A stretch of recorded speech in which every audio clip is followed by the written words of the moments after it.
Assalamualaikum warahmatullahi wabarakatuh.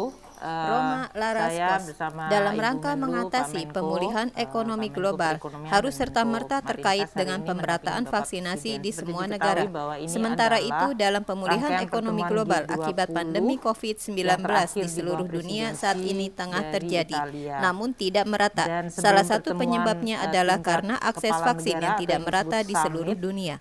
Hal tersebut disampaikan oleh Menteri Keuangan Sri Mulyani dalam keterangannya di Hotel Splendid Royal Roma, Italia pada hari Sabtu 30 Oktober 2021 seusai mendampingi Presiden Joko Widodo dalam KTT G20 di La Nuvola.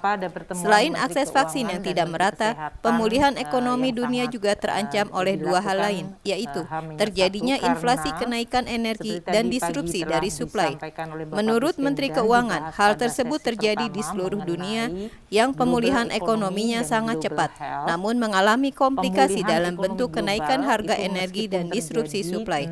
Lebih lanjut, Menteri Keuangan menjelaskan bahwa kenaikan energi yang terjadi sangat cepat karena investasi di bidang energi, terutama yang non-renewable, itu sudah merosot tajam dihadapkan pada permintaan energi yang melonjak akibat pemulihan ekonomi. Hal tersebut yang kemudian mendorong inflasi yang tinggi di berbagai negara. Ini menjadi ancaman pemulihan ekonomi global. Indonesia perlu juga tetap waspada terhadap kemungkinan terjadinya rembesan hal tersebut, ungkap Menteri Keuangan.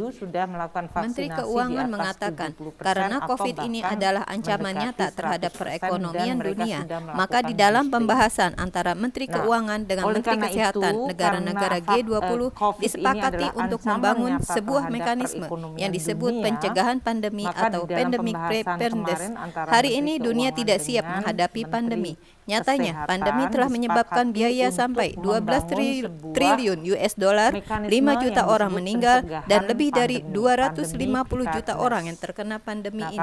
Maka dunia harus menyiapkan lebih baik, jelasnya. Di dalam KTT G20 kali ini disepakati akan ada Joint Finance Health Task Force atau satuan kerja antara Menteri Keuangan dan Menteri Kesehatan di bawah G20 yang tujuannya adalah untuk menyiapkan prevention, preparedness, dan respons atau PPR dari pandemi. Task Force ini dipimpin oleh Menteri Keuangan Indonesia dan Italia. Indonesia sebagai tuan rumah atau presidensi mulai Desember dan Italia yang sekarang ini menjadi presidensi. Tim Liputan Laraspos. Yang kedua, apakah